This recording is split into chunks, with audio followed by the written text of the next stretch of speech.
Good morning, everyone. Hope everybody's having a nice morning on this beautiful spring day. We have just a few more people that are logging in right now. So we're gonna wait a minute before we get started and we'll get going here. Thanks for your patience.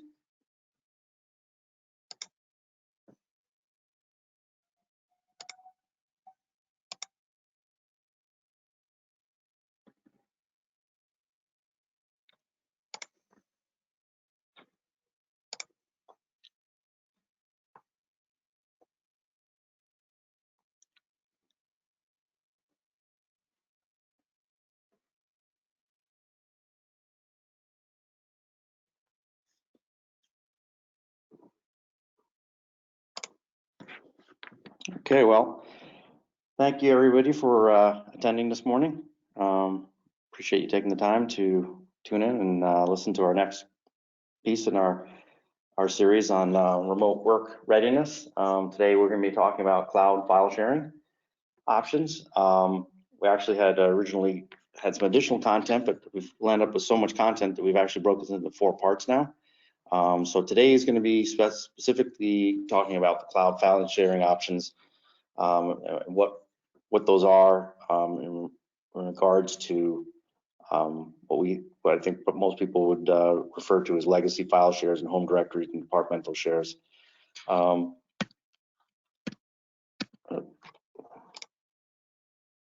just a quick overview again for everybody who may or may not be familiar with Storcom. We've been in business for 20 years. We are a managed service provider as well as a solutions integrator. We do have a secure private cloud and a tier 3 data center in the suburbs of Illinois, as well as partnerships with all the major cloud vendors. We have been focusing on enabling remote workforce for many years now. And that's kind of our background as to where we fit into this.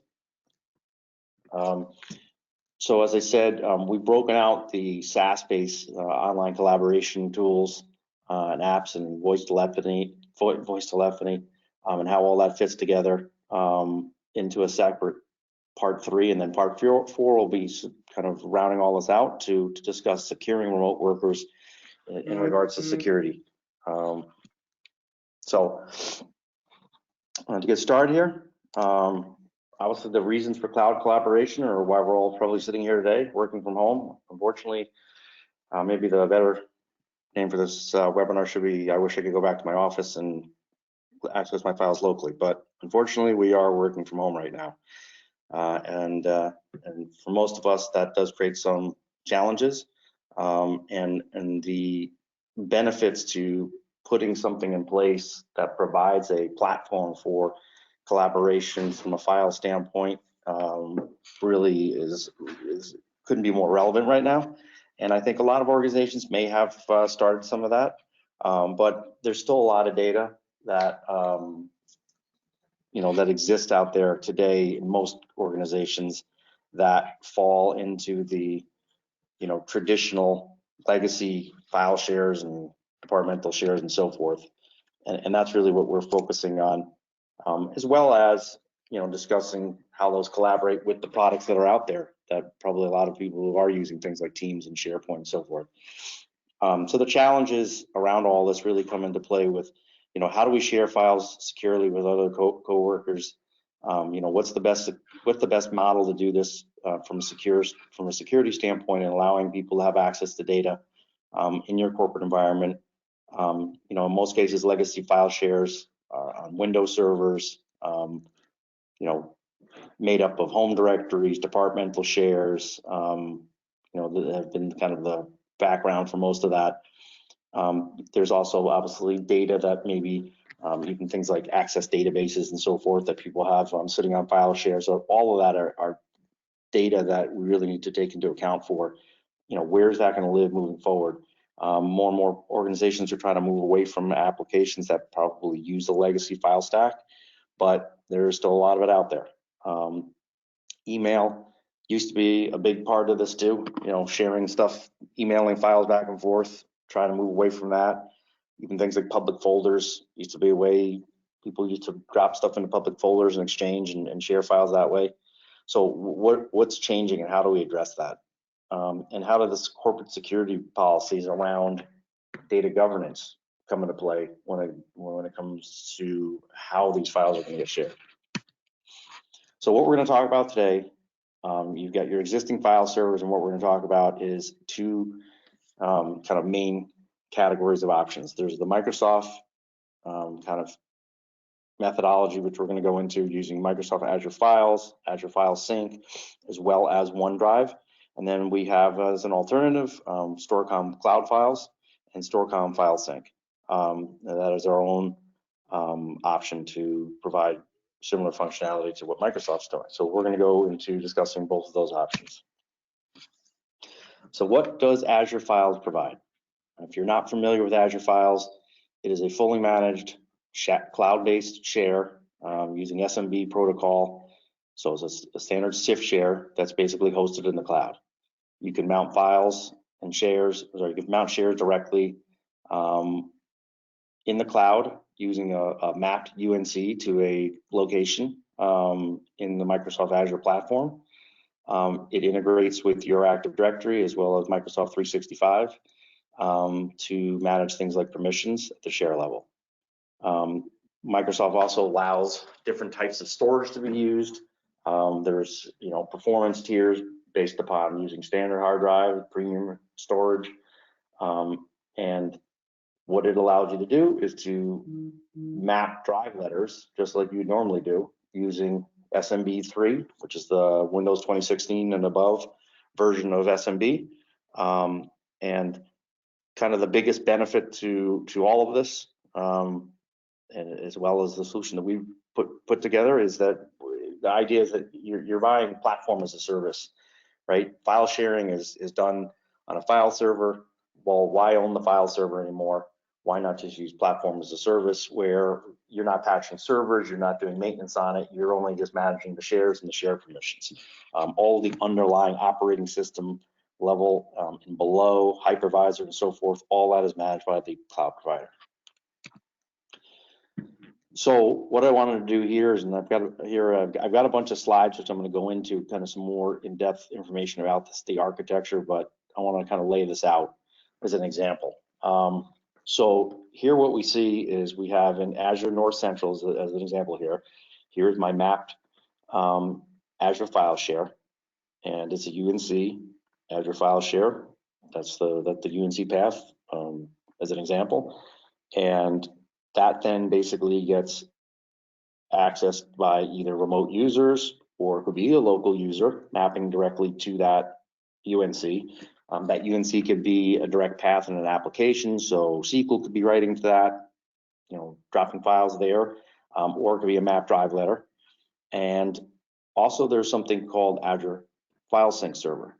That is a local copy of the data, and it caches that data to provide the performance and also some other functionality, which I'll get into here momentarily. But that's this piece right here. This is your cache server, and that allows company data. So that would have normally lived on a file server is now sitting on this cached Windows file server, and that data is then synchronized with the Azure file share on the cloud. Users can come in this way through the remote user path. They also could be coming in through VPN back to the on-premise file server. And I'll get into more detail as to what the benefits of that on-prem sync server is. We also have to take into account too is how am I protecting data? So in its simplest form, an Azure file share, it does not have redundancy. So that's something that has to be taken into account, and we'll get into more details on that too. Again, Office 365, this is not a file store for Office 365, but Office 365 could certainly point to this location to open up legacy Excel files and so forth.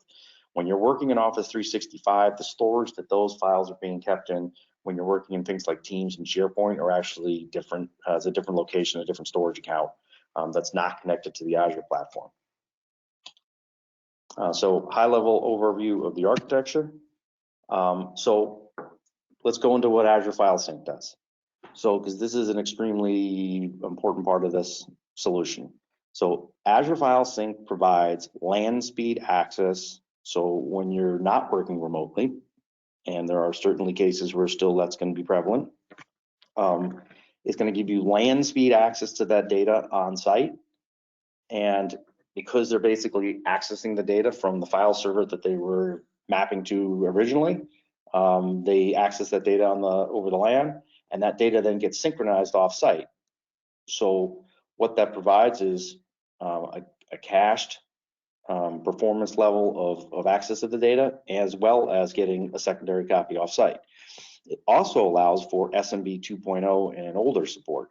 So if you have legacy applications, and there's still lots of scenarios, especially I see this with SQL environments where applications are still writing to file shares or to retrieve or dump files or backups or in data warehousing, older versions of SQL that don't support SMB3, they are going to need some way to communicate.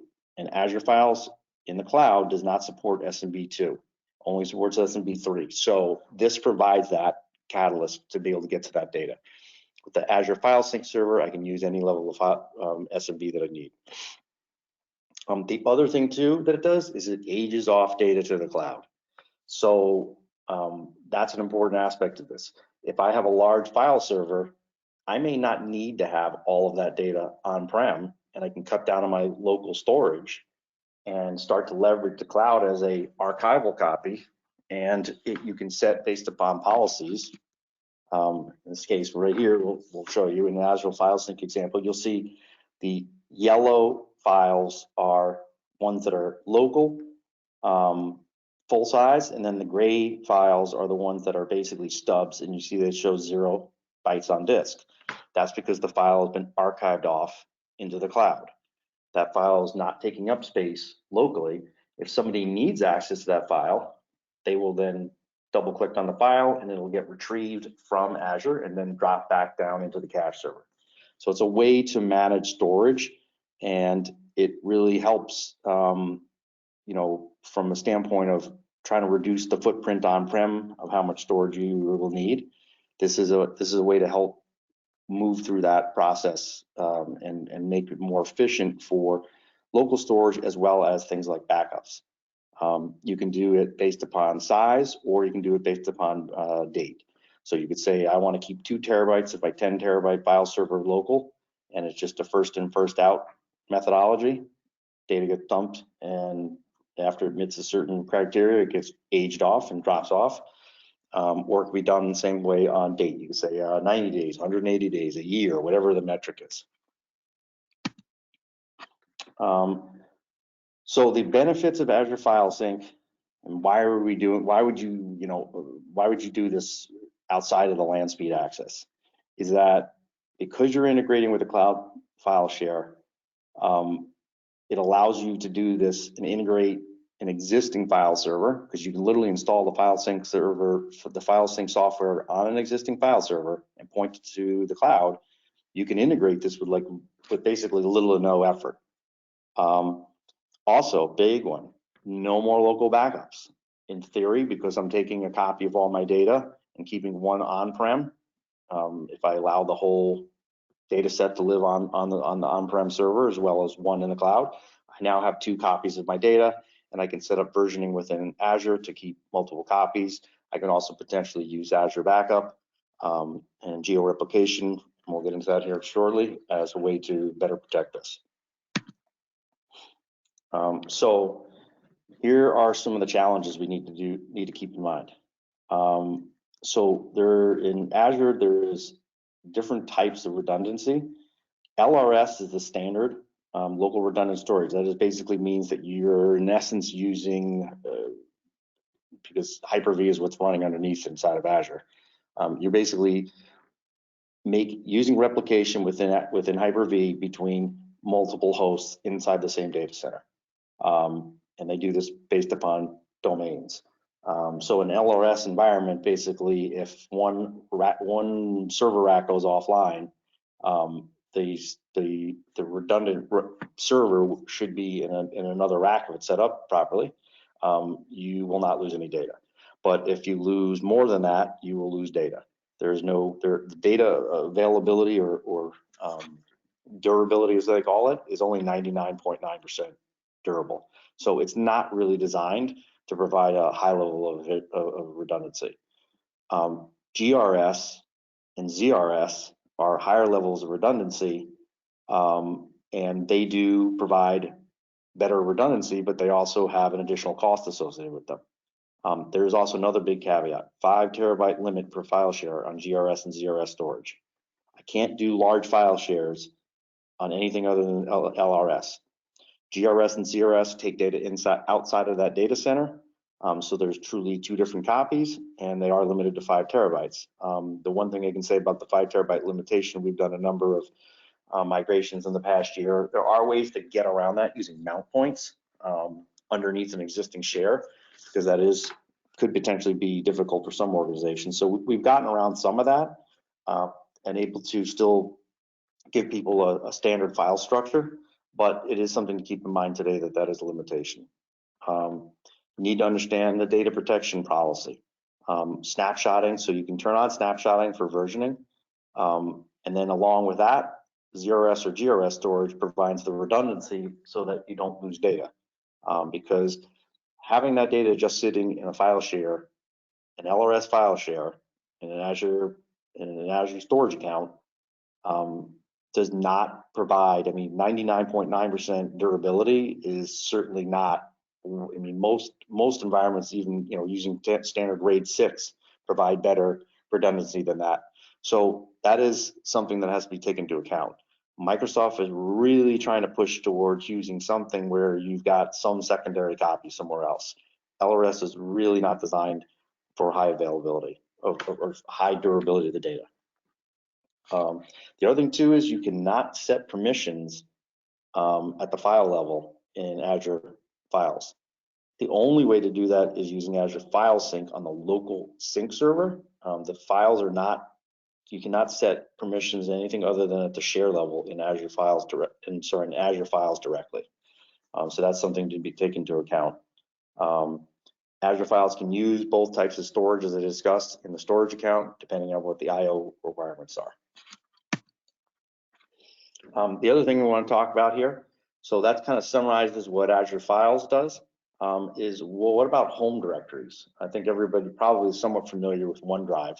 OneDrive was basically a consumer grade product that Microsoft purchased, integrated into their Microsoft Office 365 platform. It's basically free with every E1 and above license. Although it's free, as the old saying says, there's no such thing as a free lunch. There are limitations to what OneDrive can do.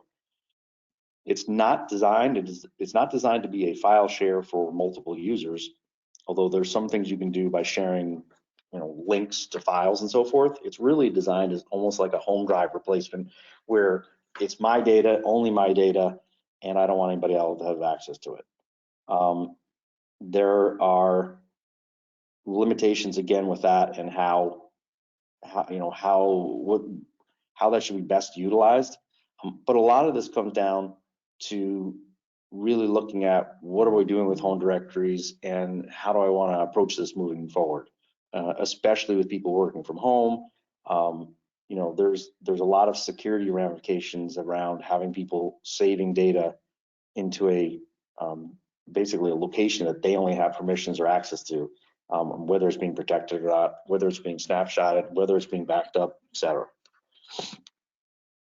So what are the challenges with OneDrive? Data protection, as I just mentioned. There's definitely challenges around that.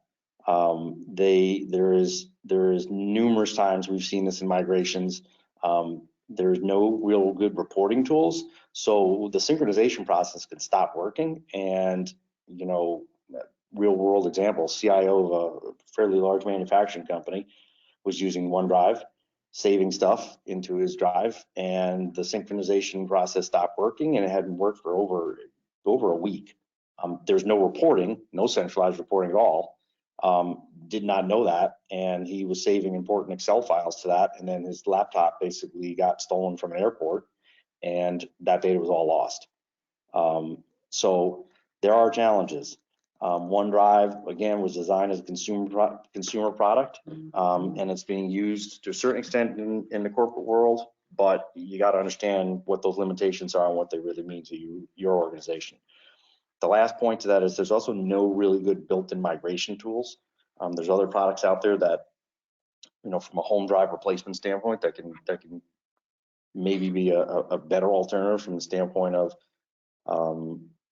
providing some easy ways to migrate data, although you can still just use standard tools like robocopy and so forth to do migrations, and that's how we've done it. We've also written a number of custom PowerShell scripts. We have built some tools for reporting with OneDrive. They do provide some level of insight. We have a PowerShell script that will tell you whether the synchronization process has failed and will automatically email an administrator, but it doesn't tell you what failed. It doesn't tell you what the file was or anything. It just tells you that it's failed. It's basically reading an event that gets written to an error log. So again, and there's no indication Microsoft is really trying to develop that any further. What they rather see you do is start to use things like Teams and SharePoint. And that's really their alternative or their answer to that. So I'm not sure, I'm just gonna open it up real quickly if there's any questions right now. We'll look and see. Yeah, we have two questions. The first is, how does Microsoft Teams and SharePoint leverage Azure files? Okay, sure, good question. I can answer that quickly. So as I said, we're going to talk about that in more depth in the next webinar, but just at a high level, Teams and SharePoint don't integrate directly, but you can use them as a file share location. You can open up into legacy files that's sitting in an Excel format that you can open up into Excel online. You can use the online versions of these applications, but it's not actually storing anything in Teams. And you can only share a link through Teams to that data, but it's not actually storing anything in there. Hopefully that answered that question. What's the next one? The next question is there a way to control costs of data to and from the cloud? Good question. And I didn't really get that far into that. So egress fees is another thing that has to be considered is how much data is being written. And that's where that local file sync server also helps, because it minimizes the amount of data that goes back and forth from the cloud and so forth. I mean, at some point, it's all going to get synchronized anyway. There's no cost to basically put data up into Azure. The cost is bringing the data back down. And the only way to really control that is by deciding how much data is going to be put up in the cloud, and also what storage tiers you're using, as well as bandwidth throttling. So there are some mechanisms there to do that, to try to reduce the amount of data that's going back and forth. But there is a cost. I mean, if you put up 10 terabytes of data and somebody decides to download a terabyte of it, you're going to be charged for a terabyte. That's probably the biggest hurdle that cloud file sharing has in general, especially when you look at the Microsoft model where you're being charged for bandwidth. But that's a great question, and it's certainly one of the considerations that need to be taken into account. Anything else, Eddie? Nope, no more questions. Okay. All right, so we'll go into the next section. So Storcom CloudFilez. So Storcom CloudFilez is an alternative to Azure Files. We believe it provides a lower cost without sacrificing features, and there's nothing stopping you from, using this maybe as a gateway to getting to Azure. We've seen a lot of interest recently. We've done a number of migrations to Azure last year that customers have actually come back around and said, unfortunately, due to financial burdens that they're currently facing, what other alternatives are on there? Because Azure Files can get expensive. It's not keeping an on-prem file server is still the cheapest option, but it's not the best option. What we're trying to do is provide a better alternative for a lower cost. So, again, it goes back to the total cost of ownership of any of these solutions is not just measured in what the monthly recurring cost is for one of these solutions versus buying a file server and storage, et cetera. It's the total cost of ownership around managing it, maintaining it, and the features that it provides and the security it provides. So how does it work? No VPN client, just like Azure. CIFS access to remote UNC path can be mapped as a local drive on PCs, just like Azure.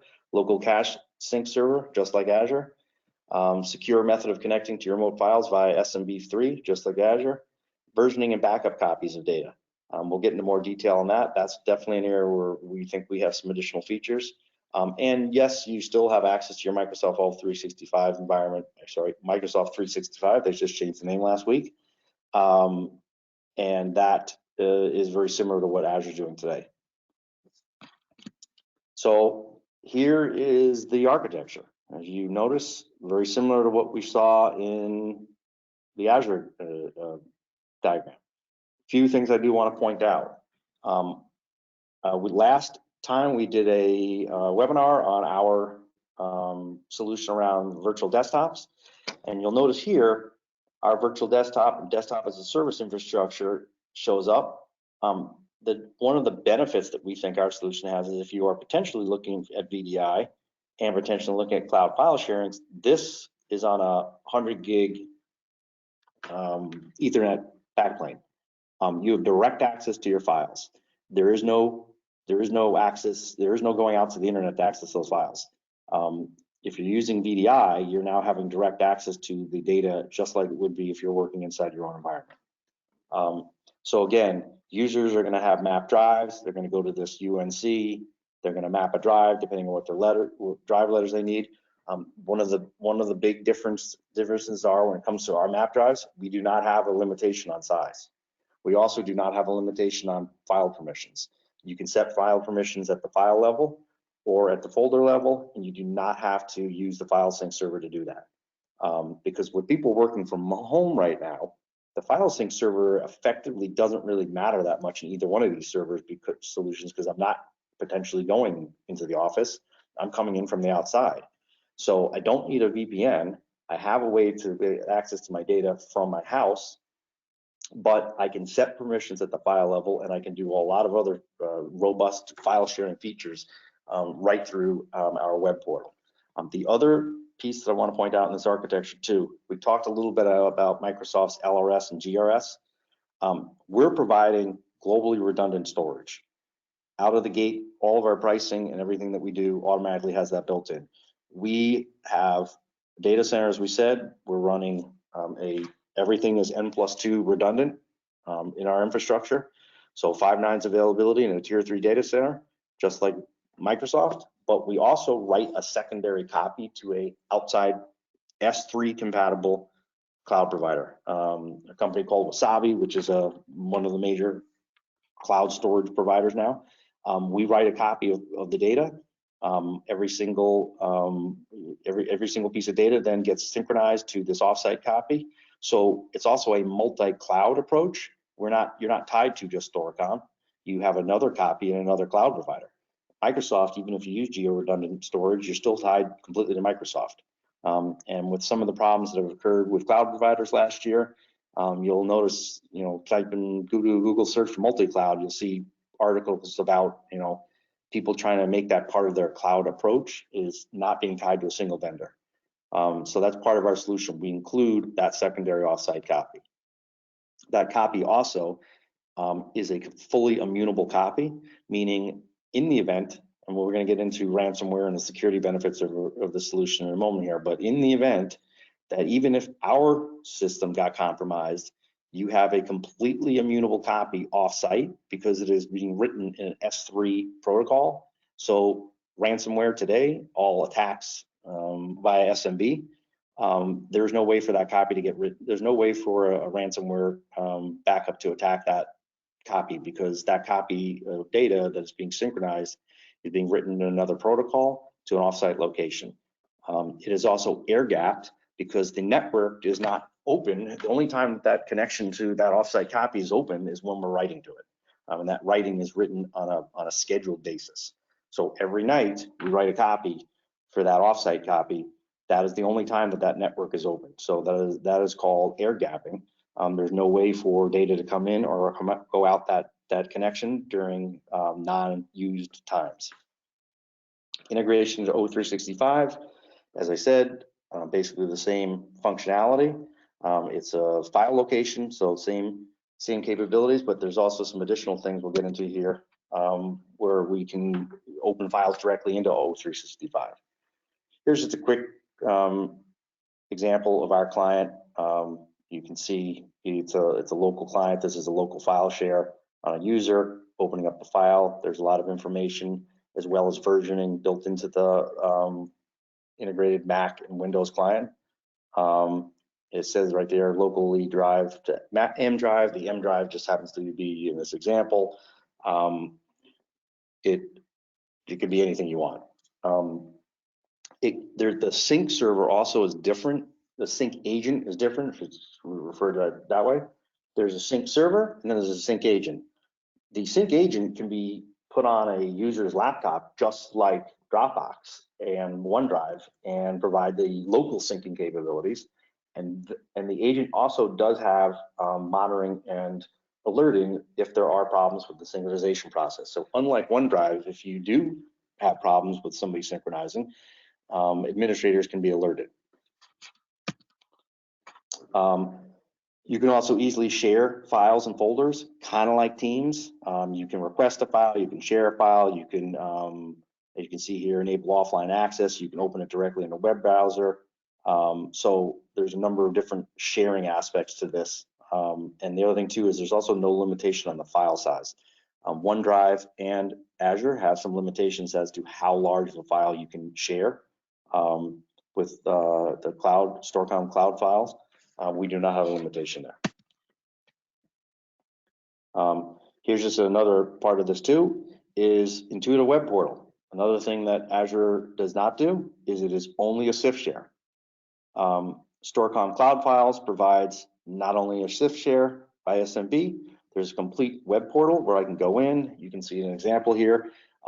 That's a folder, my files, Storcom. There's some diagrams you can see I put up there, and Excel file and so forth.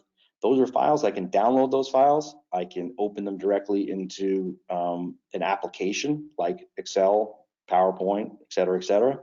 I can also move these directly or open them directly into O365 as an application if I have them linked, as well as Google Docs. So there's a lot of intuitive features from that standpoint that the solution provides that Azure does not. Versioning, complete capability for users to do versioning. One of the things I didn't point out about Azure File before is there are snapshots. So I can have it set up to take snapshots once an hour, but if you want that file back, you got to contact your administrator. The only person who can restore that is the administrator restores it back to another location or to its original location. It's done through the Azure portal itself. Version control is handled by the end user. In the case of the Storcom CloudFilez, we allow you to see what data and what versions you've made. Every single time the file changes, it modifies the version stamp, and then you can let somebody recover the file data themselves. So overview of the features that we're providing, end-to-end encryption and encryption at rest. You can share files and folders. You can receive files and folders. There's something called secure data room, which is basically kind of the equivalent of Teams. Ransomware protection. So I mentioned immutable copy, but on top of it, we have the capability in the tenant profile for any user that we set up, or any company that gets set up. We set it up and turn on ransomware protection, and we can do things like blocking certain types of files, We can whitelist files, we can blacklist files. We also can say if X number of files get changed within a certain period of time by a single device, immediately block that device. So example would be my laptop has ransomware on it. I connect into the file share. My ransomware basically infects a file. That file then starts automatically going through and encrypting data, right, which is how ransomware works. If I set it to if more than 100 files get changed in less than 3 minutes, disconnect me, then basically the worst case scenario is 100 files get locked out, and then I'm disconnected. My session is terminated. My account is suspended. I have no access to that data now. Administrator will be basically alerted that this occurred, and we would go in and look to do ransomware remediation at that point. Again, as I pointed out, even in the worst case scenario, we have another copy of that data. We still have a way to get back. So if there was a reason that a lot of data got changed very, very rapidly and you didn't want to have to go through and manually recover this, we still can do that through that immutable copy. Mobile device management, integration, single sign-on through all the major single sign-on technologies, Duo, Microsoft MFA, et cetera. I mean, there's lots of them out there. Also full audit and trace history, and the two-factor authentication solutions to all the major products out there integrate into the solution. So that's kind of at a high level what we think differentiates our solution. I will see if there's any questions at this point. Hopefully, this was a lot of material, try to get covered in 45 minutes here. I want to see if there's any questions at this point. I'm happy to go over anything else in more detail if you'd like. Yeah, there was one question so far. How does CloudFilez pricing work?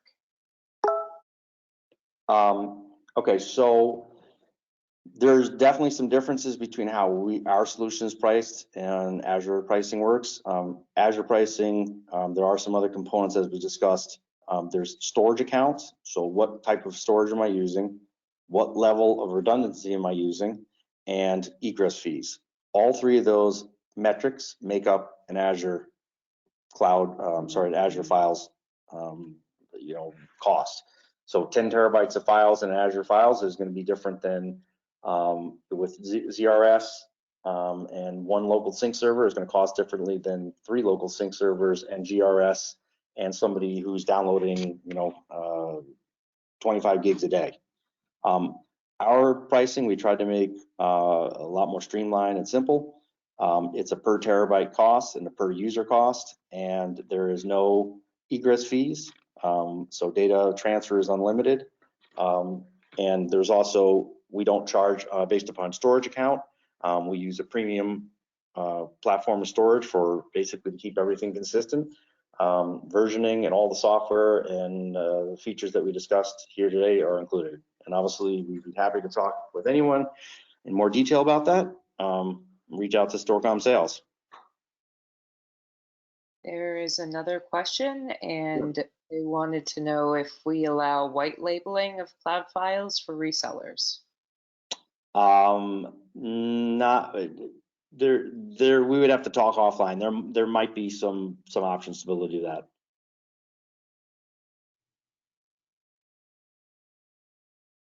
But today, I mean, I guess the short answer is that we're managing the back-end infrastructure. If somebody wanted to build a tenant, we could certainly have a tenant set up. And if they wanted to have, for another reseller, if you wanted to have your logo put on that, yeah, we could do that.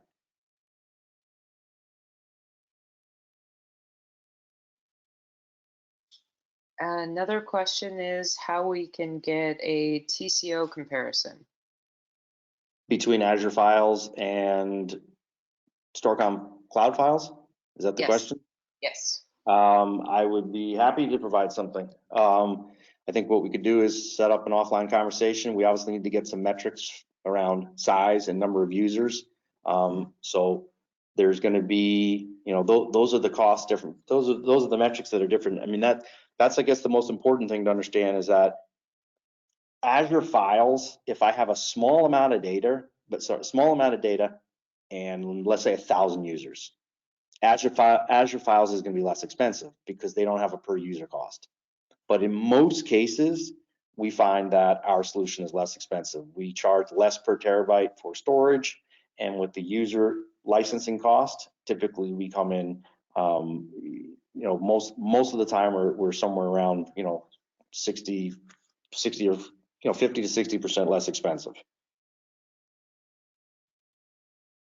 So to do a TCO, we could set up a call and get some metrics from you to help kind of provide what those options would be.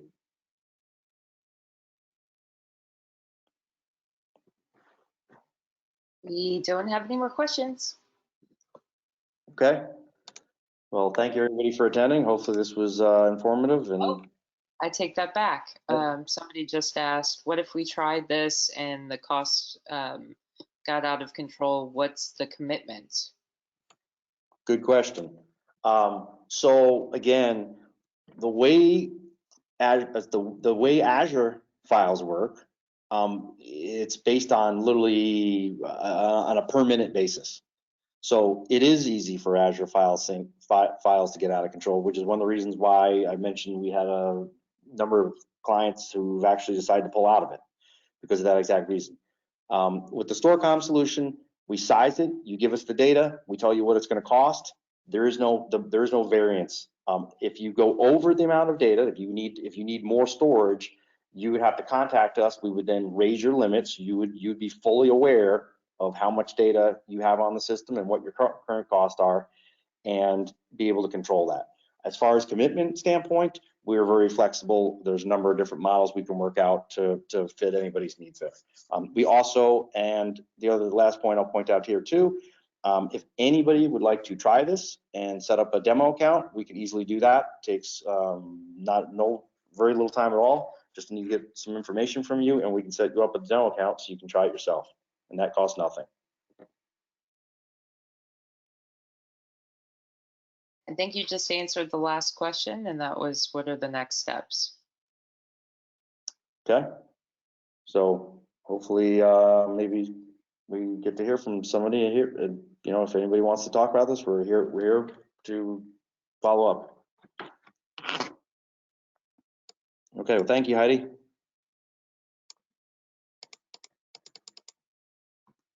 I will end the webinar and everybody have a nice day. I can't stop it. There we go.